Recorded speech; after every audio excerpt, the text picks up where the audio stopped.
ರಾಷ್ಟ್ರವು ತನ್ನ ಅರ್ಧದಷ್ಟಿರುವ ಮಹಿಳೆಯರನ್ನು ಆರ್ಥಿಕವಾಗಿ ನಿಷ್ಕ್ರಿಯವಾಗಿಸಿ ಅಭಿವೃದ್ಧಿ ಸಾಧಿಸಲು ಸಾಧ್ಯವಿಲ್ಲ. ಅವರನ್ನು ಆರ್ಥಿಕವಾಗಿ ಸ್ವತಂತ್ರರನ್ನಾಗಿಸದೆ ಮಾಡುವ ಎಲ್ಲ ಅಭಿವೃದ್ಧಿ ಮಾದರಿಗಳು ಟೊಳ್ಳಾಗಿರುತ್ತವೆ.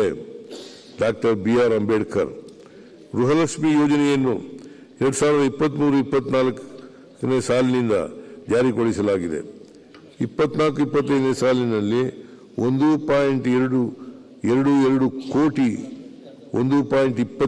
ಕೋಟಿ ಕುಟುಂಬಗಳ ಯಜಮಾನಿಯರಿಗೆ ಧನ ಸಹಾಯ ಒದಗಿಸಲಾಗಿತ್ತು.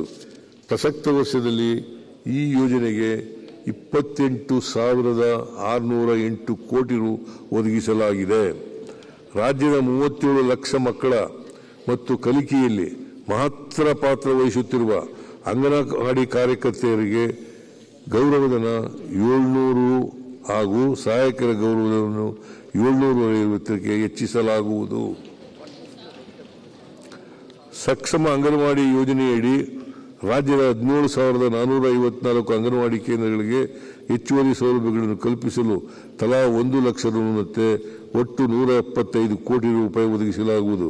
ಅಂಗನವಾಡಿ ಕಟ್ಟಡಗಳ ನಿರ್ಮಾಣಕ್ಕಾಗಿ ನಗರಸಭೆ ಪುರಸಭೆಗಳಲ್ಲಿ ಲಭ್ಯವಿರುವ 173 CA ನಿವೇಶನಗಳನ್ನು ನಗರಾಭಿವೃದ್ಧಿ ಇಲಾಖೆಯಿಂದ 50% ರಿಯಾಯಿತಿ ದರದಲ್ಲಿ ಖರೀದಿಸಲು 10 ಕೋಟಿ ಮೀಸಲಿರಿಸಲಾಗಿದೆ.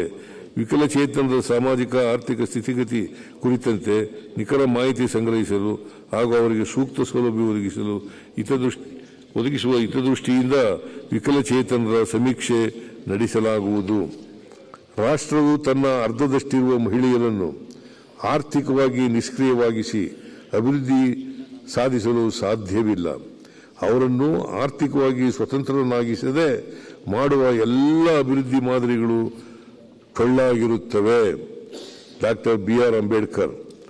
ಗೃಹಲಕ್ಷ್ಮಿ ಯೋಜನೆಯನ್ನು 2023-24 ಸಾಲಿನಿಂದ ಜಾರಿಗೊಳಿಸಲಾಗಿದೆ. 24-25 ಸಾಲಿನಲ್ಲಿ 1.22 ಕೋಟಿ ಕುಟುಂಬಗಳ ಯಜಮಾನಿಯರಿಗೆ ಧನ ಸಹಾಯ ಒದಗಿಸಲಾಗಿತ್ತು. ಪ್ರಸಕ್ತ ವರ್ಷದಲ್ಲಿ ಈ ಯೋಜನೆಗೆ 28,608 ಕೋಟಿ ರು ಒದಗಿಸಲಾಗಿದೆ. ರಾಜ್ಯದ 37 ಲಕ್ಷ ಮಕ್ಕಳ ಮತ್ತು ಕಲಿಕೆಯಲ್ಲಿ ಮಹತ್ತರ ಪಾತ್ರ ವಹಿಸುತ್ತಿರುವ ಅಂಗನವಾಡಿ ಕಾರ್ಯಕರ್ತೆಯರಿಗೆ ಗೌರವಧನ 700 ಹಾಗೂ ಸಹಾಯಕರ ಗೌರವಧನವನ್ನು 750ಕ್ಕೆ ಹೆಚ್ಚಿಸಲಾಗುವುದು. ಸಕ್ಷಮ ಅಂಗನವಾಡಿ ಯೋಜನೆಯಡಿ ರಾಜ್ಯದ 17,454 ಅಂಗನವಾಡಿ ಕೇಂದ್ರಗಳಿಗೆ ಹೆಚ್ಚುವರಿ ಸೌಲಭ್ಯಗಳನ್ನು ಕಲ್ಪಿಸಲು ತಲಾ 1 ಲಕ್ಷ ರುನಂತೆ ಒಟ್ಟು 175 ಕೋಟಿ ರೂಪಾಯಿ ಒದಗಿಸಲಾಗುವುದು.